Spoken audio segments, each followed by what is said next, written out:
everybody, and welcome back to the EdTech Smoothie. I'm Jake, and today we are going to talk about response validation inside Google Forms. Response validation is a fancy way of saying that an answer has to be formatted or contain or be a certain thing in order for that answer to be accepted by the form. So the first thing to understand is that there are only a couple of question types that will accept response validation. So if you're in the drop-down box over here, you will have response validation for short answer. By the way, response validation hides under these three little buttons. So we've got response validations for short answer. We also have it for paragraph. And then the only other kind that accepts it is checkboxes right there. But none of the other question types, like if I choose drop-down, you will not have response validation. So you only have it on a few question types. I'm going to jump back to short answer. So let me give an example question here. I'm going to call this something that I would want to, if I was using this for a locked Google form, like a digital escape room or something, I might say, what is the first color in the rainbow? Right. Okay. So now I can go down here to response validation, turn it on. Now, these are all of the rules for setting up the response validation, and we'll call them parameters. It's a kind of a fancy word, but that's what it is. So first is, what kind of response are you looking for? Right now it says we're looking for a number. Red is not a number, so I'm going to change this away from number, and I'm going to change it to text. Let's take a look at those choices, by the way. We can look for specifically for a number. We can look for text. We can set length, which means that whatever you can dictate how long their answer has to be. And then regular expressions are a whole nother ball of wax that we will leave out for now. But if you know what regular expressions are, you can use regular expressions to dictate answers as well. But we're going to focus on these top three for right now. So I'm going to choose text right now.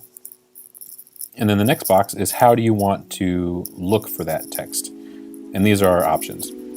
We can look for text that contains certain words or letters, that doesn't contain certain words or letters. We can look for an email address, it has to be an email address, or we can look for a URL. So if you want them to enter a link, we would have to say it has to be a link. I'm going to choose contains. We want their answer has to contain red. Custom error text is what it's going to show in red underneath if that answer is not correct. Now, the tricky thing is that response validation, when you're looking for text, is case sensitive. So if a student comes in and puts red, unless you have it shown exactly this way here, it'll show as wrong. So I'm going to put red all in lowercase, and then as my custom error text, I'm going to put all lowercase. And that way, when a student, or you, or whoever is answering it, if they have red and they try to type red, it's not accepted, but it says put it all in lowercase. So if I put it all in lowercase, it's marked as correct. Does that make sense? So that's a good way to use the hints section, is especially with text, is making sure they understand what case it needs to be in. And it is case sensitive. So we can also choose does not contain, and of course then if they put red, they can put anything except red and it'll be accepted as an answer. URL is handy because maybe you have a question type that's like, provide a link to your website, and you'll get some people who are being pretty ornery and they might say like, no, right? So I'm going to say that this has to be a URL. Please enter a valid link. And now when we look at this item, if I type website, it's not going to be recognized. If I type website.com, it's not going to be recognized. If I type www.website.com, still not recognized. So I need http://website.com. And that might be an useful thing for you to put in the hint section as well. So we'll jump into hints. Please enter a valid link.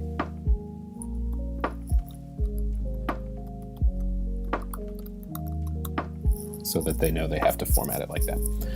Okay, so that's if it's text, right? But you also have choices with numbers. How many people are in the room with you right now? Okay, response validation is turned on. I want it to be a number, and it's just going to check and make sure that it is a number so that they can't type in a word. You can also set the rules that apply to those numbers. So the number has to be greater than, equal to, all these things which you all are smart enough to understand. These are just some of the options. So I'm going to say it has to be greater than or equal to 0. That way nobody can enter a negative number. Sneaky, sneaky. Okay. Let's take a look at another response validation type. So I'm going to say, please elaborate on the effect of postmodern art on the current zeitgeist in art culture.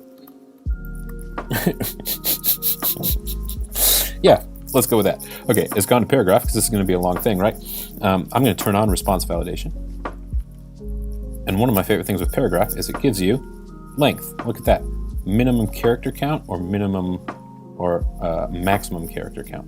I'm going to put a minimum character count because I want my kids to be sure that they are typing more than just a very short sentence. So I'm going to say that I'm looking for at least 50 characters. Now I wish that it did it by words. It doesn't do it by words, it does it by characters. So I'm looking for at least 50 characters here. Okay. And now when they get to this question type, if they're typing, I really don't know, it's not going to accept it. So now they could, if they want to, be, I really don't know. They could match it that way, right? But this is a way that you can enforce some length requirements.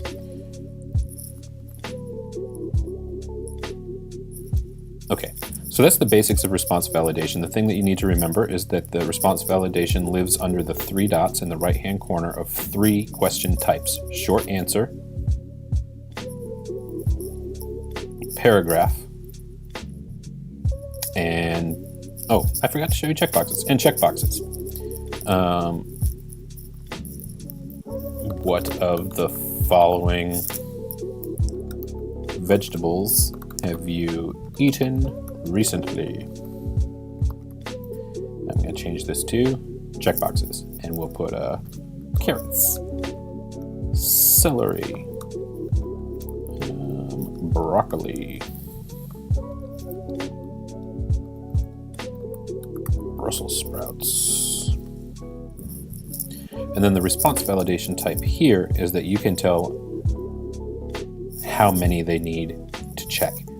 So they need to check at least 1, they need to select at most 1, they need to select exactly 1. If I'm going to say select exactly 2, then when we preview this, if I select, it's going to tell me you have to choose exactly 2 things. Now, unfortunately, there's not a way to force choosing the correct answer here, just how many they are choosing.